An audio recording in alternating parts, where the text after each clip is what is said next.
Bravo à tous les mecs, Bitcoin est presque à 100 000 $. On a de la data qui est hyper intéressante, on a Nvidia qui a sorti ses résultats, on a eu des tokens dont je t'ai parlé hier qui ont commencé à pumper parce qu'il y a eu des annonces qui sont tombées. Donc les gars, vraiment c'est un truc de fou, c'est vraiment un truc de fou, les altcoins ils sont pas encore partis d'accord, mais il faut se dire que la saison elle est pas encore là et que ça va arriver. Mais là c'est vraiment une super étape, donc déjà...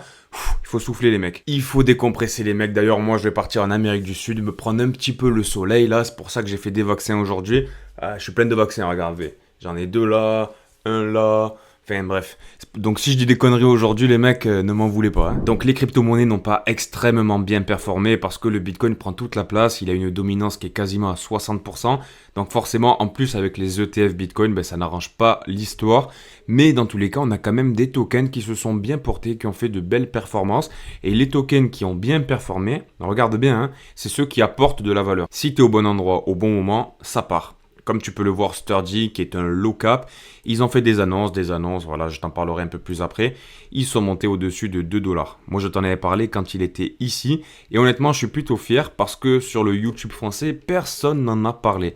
C'est un subnet de Bit&Sor, je te refais pas la présentation parce que je sais que je vais te gaver avec Bit&Sor encore. Mais si tu veux plus d'infos, n'hésite pas à aller voir dans mes vidéos, tu tapes Sturdy, Bit&Sor, voilà, j'en ai parlé souvent. Ensuite, mon gros, on a aussi DMT qui a extrêmement bien performé, c'est un truc de malade mental. Ça faisait plusieurs vidéos que je te montrais ce qu'ils délivrent, les produits qu'ils ont sortis pour une petite team, pour un petit projet qui est capitalisé à moins de 50 millions de market cap. Enfin, il était du coup hier. Je t'ai dit que c'était aberrant quoi, que ce projet soit encore dans sa boîte d'accumulation. Et visiblement, ça l'était bel et bien. On est sorti de la boîte d'accumulation, en gros, et on a fait une mèche, mon gros, de 60%. Ah, c'est ça, 60%. Je te l'ai présenté hier, il était aux alentours de 45, et on est actuellement à 73 $. Donc c'est complètement fou, mais honnêtement, pour la team, je les connais pas, je suis pas sponsorisé, tu le sais, mais je suis plutôt content pour eux parce que c'est vraiment des passionnés, c'est des techos. Et honnêtement, ça fait plaisir de voir des projets comme ça, de voir des applications sur le monde de la crypto et pas juste des pingouins qui servent à rien, quoi. On parle rapidos de la Chine avec une actualité qui est massive parce que je suis obligé de t'en parler. Après, on parlera des data et de la métrique, ne t'inquiète pas. On a la Chine, les Chinois qui reviennent dans les crypto-monnaies. Mon gars, c'est incroyable, c'est n'importe quoi. Et personne n'en parle sur le YouTube, j'ai entendu personne qui en avait parlé. Donc ils reviennent dans les cryptos par l'intermédiaire de Hong Kong, mon gros, c'est un truc de fou. Comme tu le sais, l'État, en fait, ils avaient banni la crypto-monnaie, le Bitcoin, c'était presque interdit d'en avoir, tu vois, genre t'étais presque hors la loi. Et maintenant, en fait, ils ont compris que c'était pas possible. C'est-à-dire, le monde entier veut acquérir de la crypto, mais la Chine ne le tolère pas, c'est pas possible. Il y a une course à l'armement avec le Bitcoin, Donald Trump, il est en train de créer un ministère pour la crypto-monnaie, on ira en parler après, je t'en dis pas plus. Et là, on rentre carrément dans la géopolitique, ce dont je t'avais parlé déjà il y a plusieurs mois en arrière. Ma prédiction, c'était qu'on allait rentrer dans une guerre froide autour de Bitcoin, où en fait les pays allaient vouloir en acquérir pour pas être à la traîne, et en fait ça fait une course à l'armement, comme la guerre froide qu'il y avait eu entre la Russie et les Américains, où ils voulaient aller sur la Lune et ils construisaient des fusées de plus en plus grosses pour se dépêcher quoi. Donc c'est en train de se passer sur la crypto-monnaie et le Bitcoin, et je suis hyper fier de t'en avoir parlé. J'espère que tu étais là, et dans tous les cas si tu es nouveau, gros, n'hésite pas à t'abonner parce que tu peux avoir peut-être d'autres prédictions intéressantes. Toujours est-il que pour la Chine, ça va ouvrir encore des capitaux, encore des possibilités d'investissement pour le retail, pour les Chinois, pour les investisseurs qui vivent en Chine. Et ça, c'est hyper massif parce que voilà, ça va se déverser dans la crypto-monnaie à un moment donné, les mecs. Oh Fada, qu'est-ce que je t'avais dit? Oh, Nvidia dévoile les résultats records au 3e trimestre. L'intelligence artificielle est de retour. L'IA continue de booster la croissance, et oui, c'est bel et bien vrai, je t'avais dit que statistiquement on avait plus de chances d'avoir Nvidia qui nous sorte des résultats économiques qui étaient satisfaisants. Et là comme tu peux le voir, du coup on a des résultats qui sont 8% au-dessus des estimations. Donc l'IA, gros, cherche pas midi à 14h, c'est le narratif de ce bull run. L'IA, c'est l'IA. Donc je vais encore te reparler de Bit&Sor. Tiens-toi prêt. Toujours est-il que pour revenir sur Nvidia tout particulièrement, si le cours d'Nvidia explose, ce qui n'est vraiment pas impossible, qui est même probable, n'oubliez pas que Akash Network a des produits chez Nvidia. Nvidia utilise Akash Network. Il y a pas mal de produits qui sont utilisés pour le cloud computing, etc. ou même pour l'IA qui ont un lien avec l'écosystème de l'IA. Mais Akash Network, ils sont avec Nvidia. Tu vois ce que je veux dire? Petit point rapidos pour te rappeler que maintenant, en termes d'ETF Bitcoin, Ce n'est que le début, voilà, comme tu peux le lire, mais on est quand même à 100 milliards de dollars investis dans les ETF Bitcoin. Ça fait même pas un an que les ETF ont été lancés. On a déjà 100 milliards de dollars. C'est un truc de malade mental. Mais la machine est lancée comme on dit. Bon ben voilà, dernière petite news avant de te parler des datas croustillantes. On a Donald Trump qui envisage de créer le premier poste de l'histoire de la Maison Blanche dédié aux crypto-monnaies. Donc si je devais être honnête avec toi, je te dirais que pour les 5 années à venir, les États-Unis, je pense qu'il va y avoir un renversement de la vapeur parce que Donald Trump, il est en train de faire le ménage de partout avec Elon Musk à tes côtés. De toute façon, en gros, c'est dur de te rater quoi. Le mec, il va économiser 2000 milliards. Il va créer un espèce de ministère pour la crypto-monnaie qui sera dédié. C'est pas un ministère pour la finance, pour les stocks, etc. 100% pour la crypto-monnaie. Il a viré officiellement Gary Gensler. Je sais pas si tu as vu ce mème sur Twitter. Ça fait hyper plaisir. Du coup, celui qui nous cassait les pieds depuis des années dans la crypto, il est enfin viré. Et il y a des projets qui respirent.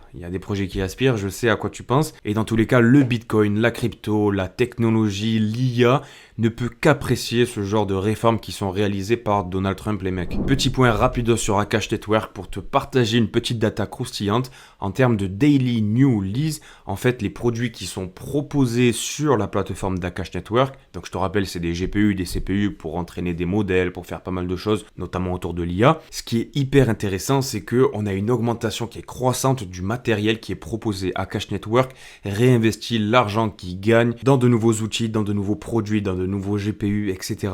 Et ça, c'est hyper bullish. Je te rappelle que aussi le PDG, il bosse maintenant avec le gouvernement de Donald Trump. Du moins, il bossera quand Donald Trump sera élu à la Maison Blanche. Mais ce genre de choses, tu vois, cette petite augmentation là, comme tu peux le voir, des daily new lease, c'est plutôt symptomatique. Lorsqu'on avait eu un gros pic, le pic mastodonte où on était monté à 3003 de daily new lease, c'est là qu'on avait eu le sommet, le top d'Akash Network. Donc si ça continue comme ça, qu'on a une explosion des daily new lease, on pourrait s'attendre potentiellement à avoir un pump de folie sur AKT, le token d'Akash Network. En termes de micro-actu, ça imprime. On a des milliards d'USDT qui sont imprimés chaque jour quasiment. On a aussi DMT, le token de Sanko Games Corp que je t'ai parlé hier, qui aujourd'hui a pris 60%. On est dans le métaverse, on est dans le gaming, on est dans plein de narratifs. Je t'invite à aller voir la vidéo que j'ai réalisée hier où je t'en parlais un peu plus en détail. Entre autres, pourquoi est-ce que le projet a bien performé aujourd'hui? Dans un premier temps, on a le Bitcoin qui a explosé, donc forcément, c'était compliqué de se retenir.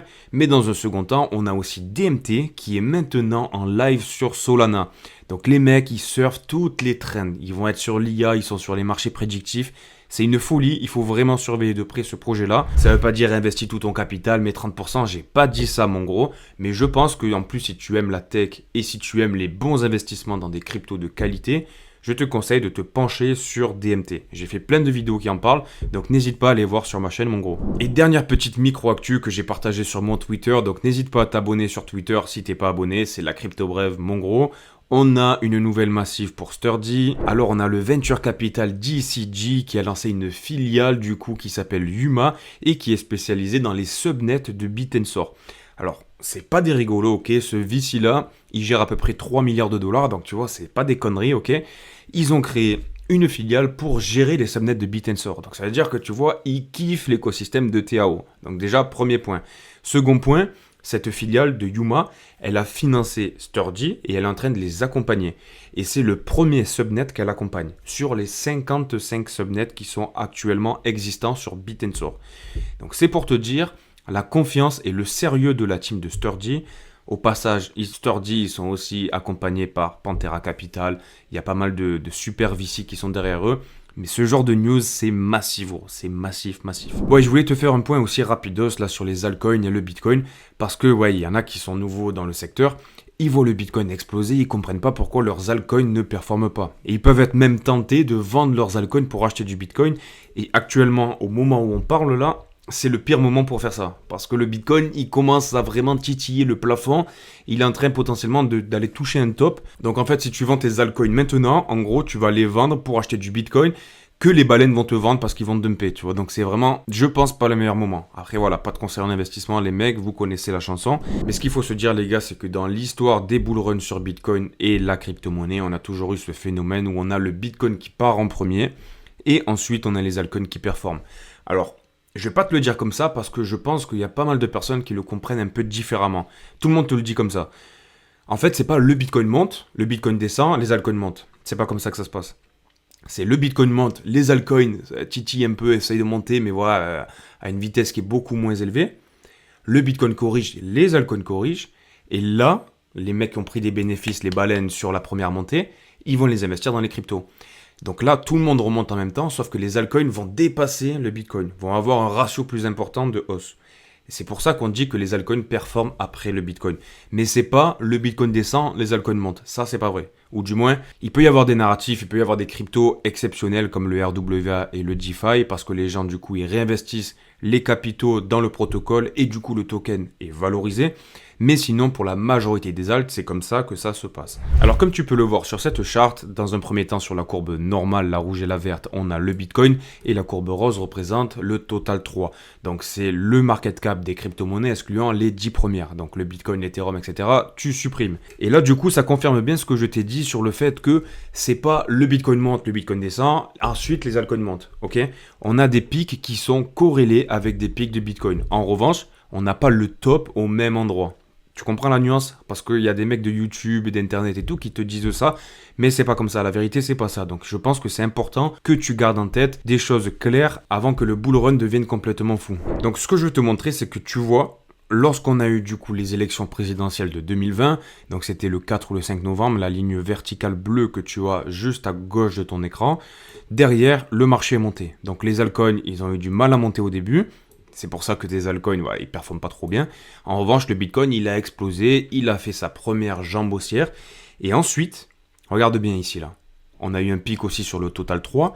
Mais là, les bénéfices qui ont été engendrés par cette montée-là, hop, on a eu une descente. Et ils sont allés où? Justement, après la descente, c'est venu dans le total 3. Et ça nous a fait un pic bien plus important sur le total 3. Ensuite, le Bitcoin a continué à monter. Les gens ont quand même gagné des bénéfices parce qu'il en reste pas mal des investisseurs. Ils ont pris des bénéfices. Hop, on vient à la correction de Bitcoin. Et ils vont où ces bénéfices? Et voilà. Et voilà en fait comment ça marche sur le Bitcoin et les altcoins. Donc si tu vois ton portefeuille qui ne performe pas actuellement, c'est complètement normal. C'est parce que les gens sur le Bitcoin n'ont pas encore pris de bénéfices. Tu as vu la courbe qu'on a sur le Bitcoin actuellement? On est en ligne droite, mon gros. On n'a pas encore eu de correction. En revanche, lorsque tu auras ta première correction sur le Bitcoin, la première significative, à ce moment-là, tu verras que lorsque le Bitcoin va repartir, les altcoins vont repartir. Pourquoi? Parce que les baleines qui auront gagné de l'argent avec le Bitcoin, ils l'auront réinvesti dans des super narratifs comme de l'IA, comme du RWA, de la DeFi, des L1, des L2, nanani, nanana. Tu vois le schéma? C'est comme ça que ça se passe. En fait, c'est pas plus compliqué que ça, les mecs. Faut pas chercher midi à 14h. Et si tu veux mieux le voir encore une fois, ce que tu peux regarder aussi, du coup, ce que tu as sous les yeux, la dominance de Bitcoin par rapport aux altcoins, par rapport à tout le marché, qui est la courbe, du coup, lambda, celle que tu peux voir en vert et rouge, la normale. Et la courbe rose, c'est toujours le total 3. Ok? Et comme tu peux le voir, lorsqu'on a une chute de la dominance du Bitcoin, qui est montée carrément à 73, actuellement on est à 60, je vais t'en parler juste après, ça descend. Hop, et qu'est-ce qui se passe en même temps? On a le total 3 qui monte au même moment, tu vois? Là, c'est peut-être plus flagrant si tu veux. Lorsqu'on a la dominance du Bitcoin qui crache, eh bien, cet argent-là, il est réinvesti dans les altcoins. Et c'est comme ça que ça marche. C'est le mécanisme, si tu veux. Et c'est juste un mécanisme humain parce que les gens vont prendre de plus en plus de risques. Ou alors même pas, hein. C'est des baleines qui savent comment le marché fonctionne. Et du coup, ils procèdent comme ça. Et d'ailleurs, à ce sujet, mon gros, je vais te partager une data qui va te plaire. Regarde, la dominance, elle a commencé à chuter lorsqu'on est monté à 73 de dominance Bitcoin. Et elle est descendue, allez, pour le début du bear market, lorsqu'on a commencé à se faire caca dessus, à 40%, ok? Donc on est passé de 73 à 40. Je te dis pas que ça va se passer de la même manière, mais grosso modo, c'est l'ordre de grandeur. Et tu n'es pas sans savoir que quasi la totalité de ce market cap qui va être déversé justement de cette dominance de Bitcoin va monter dans les altcoins, parce que je te l'ai montré.